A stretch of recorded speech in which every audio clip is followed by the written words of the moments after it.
Hey everybody, Jam Creates here doing another video. I told you I was going to be doing more videos. Uh, I'm back again. Like I said, I'm not going to get into all the ins and outs of where I was for all that time, but I'm back. Needless to say, so I hope you enjoyed yesterday's video. Just a little look at some of the manga that I was reading, that I've been reading. Today I'm going to do something a little bit different. Today's going to be more of a conceptual video, I guess you would call it, like a commentary type video. I mean, I've done these before. Usually I would do these while driving in my car. So you've seen these before. This is nothing new for you guys. And usually and the audio will be much better because I'm actually at home in the studio. So anyway, what I want to talk about today, I want to get into this idea of looking back to move forward. Now, I know it's a very complicated kind of an idea. Well, not really, but I mean, it's a very commonplace thing. It's a very commonplace thing amongst comic book fans to say we need to go back. We need to go back. We need to go back. And generally speaking, most people want to go back to the era of comics that they either first broke into or was just the one that resonated with them the most. So we're going to talk about that, but in a little bit of a different context, because I had during my time when I was away from you guys, I had a little uh, interesting thing that came to me. I did something and it sprung this idea in my head. So we're going to get to that, but first we're going to roll the theme song.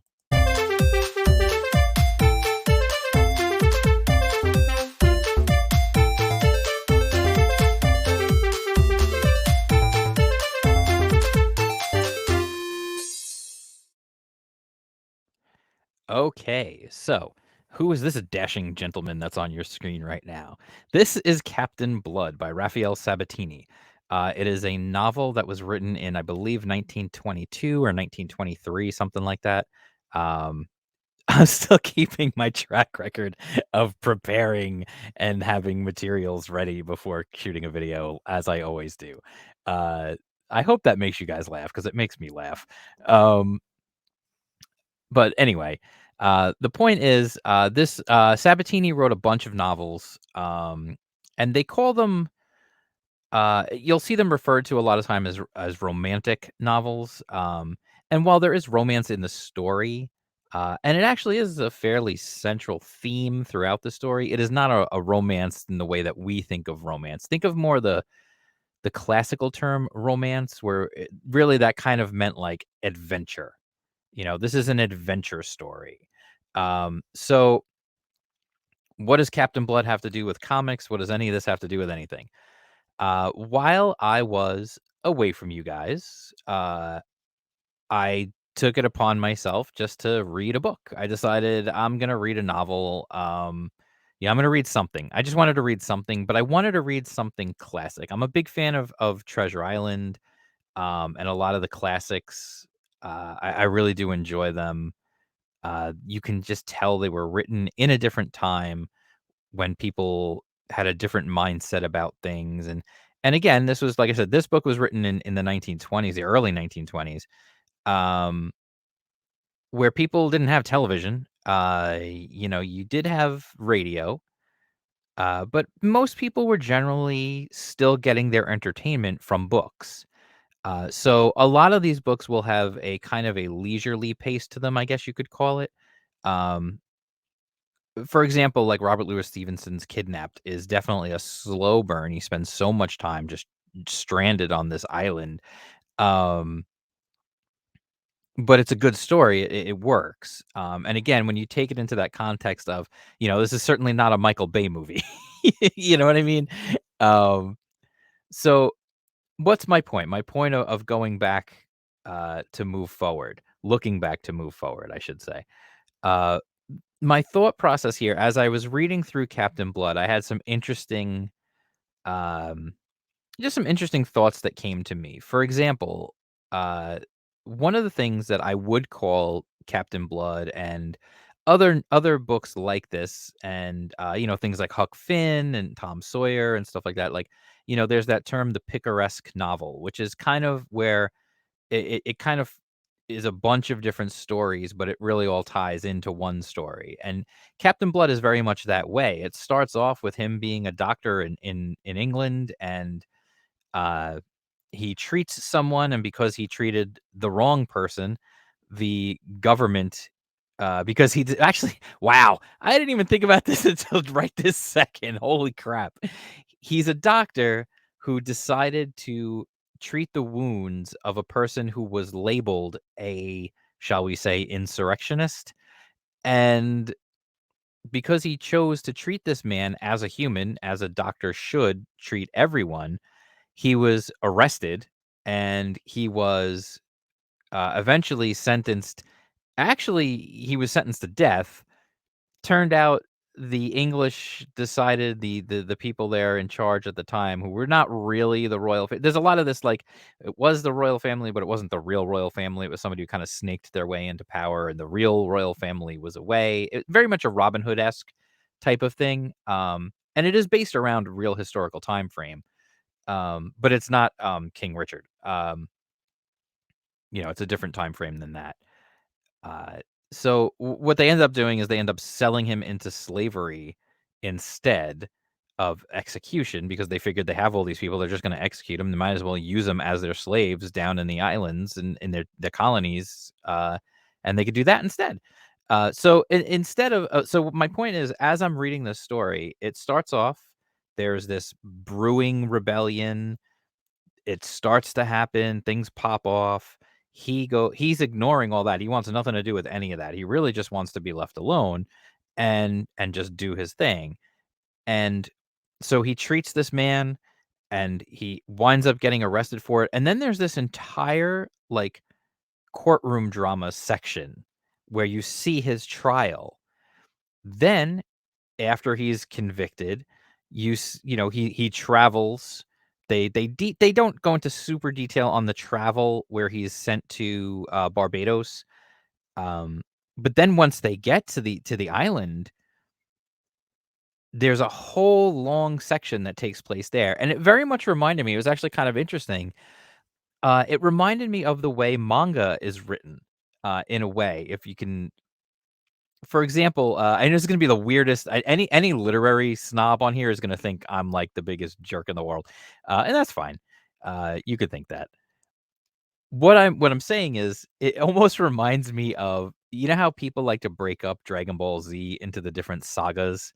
Like, if you're not a fan of Dragon Ball Z, I don't know, maybe I can think of another example, but just using Dragon Ball Z for an example, there is the whole Saiyan saga where Raditz shows up, and then Vegeta later, and the Ginyu Squad and all that stuff, and then eventually then you have the Frieza saga, and then you have the Cell saga, and you have the Buu saga. Like, every like one of these is kind of a complete story, but it is a continuing story of our hero Goku and our and his surrounding people. Um, and Captain Blood is very much the same way. It starts with the trial. I would call that, like, the trial is like the first saga, and, his arrest and trial would be the first saga. Then his time as a slave on the island is the next saga. Then, when they escape the island, they actually take a Spanish ship. It was an English colony. The Spanish came and they raided the colony, and during the raid, the slaves, all these Englishmen who were the revolutionaries back in England, decided to take that opportunity to try to escape, and they stole the Spanish ship, and then they become pirates, and then there's this entire pirate saga that goes on, and there's other through lines that go throughout the entire thing, including Captain Blood, um, making new enemies throughout the story, and these enemies they come back, like, he'll get the better of someone, and then later on in the story, they return and they come back, and then there's a confrontation between them, and it's honestly, it's a really good book, and I definitely recommend it. It's not that long of a book, and, that was one of the things I think a lot of these books back in the day, Treasure Island, uh, Kidnapped, Robinson Crusoe, just a bunch of these things. A lot of them, they don't overstay their welcome too badly. You think back then a lot of people would want the longer the book, the better, because they didn't have television. So that was for a lot of people, that was the family's entertainment, was just sitting down and reading a book, sometimes together as a family. Um, but my point in this whole thing is there are modern storytelling elements to this old book, and it holds up incredibly well. It's terribly entertaining. I really enjoy this. Some fantastic dialogue. A little bit of the English can be a little difficult sometimes to parse what they're saying, and they also it's actually pretty interesting. The author essentially there's times where Captain Blood, because Captain Blood is a very educated man, he's a doctor. He there's times when he speaks phrases in Latin. He also is fluent in Spanish, and because of this, there are times where he will speak a line in Latin and there is no translation given. So you either know what it means or you don't. And I kind of find that interesting and refreshing in a way. Like, you have to go look it up if you don't know what it means, because maybe back in the 20s, people had a better understanding of Latin. I mean, listen, I know I'm old. I'm not that old. I joke about it all the time, but we actually were part of an experiment when I was in middle school that we had to take a year of Latin before we could move on to take any of the other languages that you normally take in school. Um, it was an experiment they did for 1 year, and then they never did it again, so it was only the people in my grade who went through that. But it was an interesting thing. One of my friends actually went on to keep taking Latin, which I thought was interesting. Um, so anyway, my point is, what can we learn from this? These people are telling a good, entertaining story. This man wrote this book not to force an agenda or anything like that. He wrote a good quality story that tells a good story, has good characters, has interesting characters, including the side characters who I haven't really mentioned, but there's some really cool characters, including one Captain Wolvers. This one character named Wolverstone, who basically, I mean, I know I made the manga comparison earlier. He sounds the way they describe him. He sounds like a manga character, for God's sake. Like the way Sabatini describes him, because he's like a giant of a man. He only has one eye, so he has like an eye patch. He's just and he's like hairy. He's got a big beard. He just sounds like an anime character. Like, it's really funny, actually. Um, but what I'm saying is if you're out there and you're trying to create something now, and you're looking, one of the things people always say is you need to absorb a lot in order to make yourself better as a writer. And I think one of the things that you could do if you want to be a good writer is maybe don't read the stuff that's out right now. Go back, go back, look back, read some classics in order to move forward and reacquaint yourself with good storytelling. We've kind of been subjected to years of subpar storytelling, and if you have the chance to go back and I mean, these things exist, they're still there.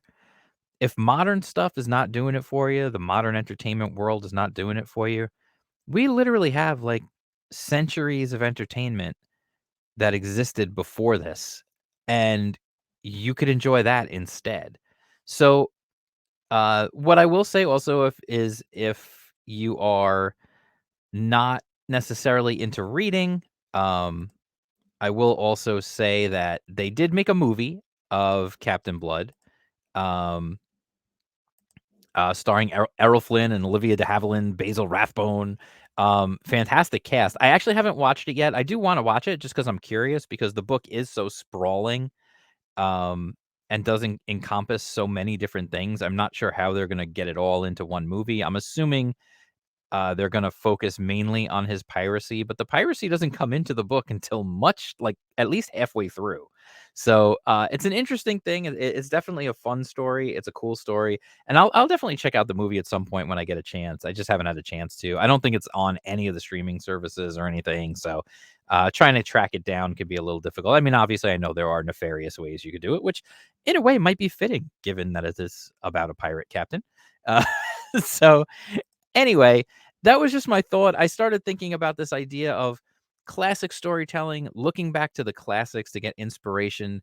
The modern stuff that we've loved has been corrupted and soured and really just left me with a sour taste in my mouth for a lot of this stuff. And I'm looking back and I'm enjoying entertainment from years ago. I really don't watch like anything modern on TV anymore. There's a new show I have been watching one new show called Ghosts on CBS, which is actually genuinely very funny. It's a sitcom. It's genuinely very funny. Other than that, like, I watch wrestling because I enjoy wrestling and my daughter enjoys wrestling. We watch it together. And a lot of these modern shows, I don't really pay much attention to them. A few of the streaming shows here and there, yeah, I'll pick up, but I have found myself looking back and watching old TV shows to find the authenticity, I guess is a way of saying it. It's stuff things that were made genuinely. They weren't made by committee. When I'm talking about things like Captain Blood, I'm talking about this is something again, and this is something I harp on all the time. You guys, anyone who's listened to me stream, just talked about this on a stream just the other day with RC Gates, um, on his channel. If you want to check that out, we miss that auteur. We miss that driving creative force behind these things. Star Wars, when it had George Lucas as the driving creative force, became the biggest property in the world. It was then purchased by a giant corporation that doesn't have that driving creative force in there. It just doesn't by its very nature. It's a giant mega corporation run by thousands and thousands and thousands of middle managers. It doesn't have that one person who's going creatively for broke, like something like a novel or something with a singular creator has. And that's what I love about, like, the indie comic scene, is these indie comics, they do have that. And I love that because you just feel that. There's this authenticity, there's this feeling of, this is this person's creation. Now, you might not like it, you might not like all of it, you might like part of it, but you know it's genuine. It wasn't put together by committee, it wasn't put together by this group where they said, "Well, we have to have this, and we have to have that, and we have to make sure we do this, and we don't wanna upset these people, and we wanna make sure that we can air that this movie can air in China. We wanna do this, we wanna do" like, no, none of that. It's just, I'm making something cool, and this is what I'm doing. This is my vision. We need more of that, and I need more of that in my life when it comes to me as a consumer of entertainment. That's why I feel like looking back is a great way to kind of refresh and remind yourself what things were like when you had those focused creators trying to just make a vision happen. So, anyway, that's just kind of my thought. Let me know what you think about this video in the comments down below. If any of you have read Captain Blood, I mean, it's a classic. And it's actually, I meant to mention this, it's free. The book is in public domain. So, if you're interested in reading it, you can open up on your phone or your iPad or whatever.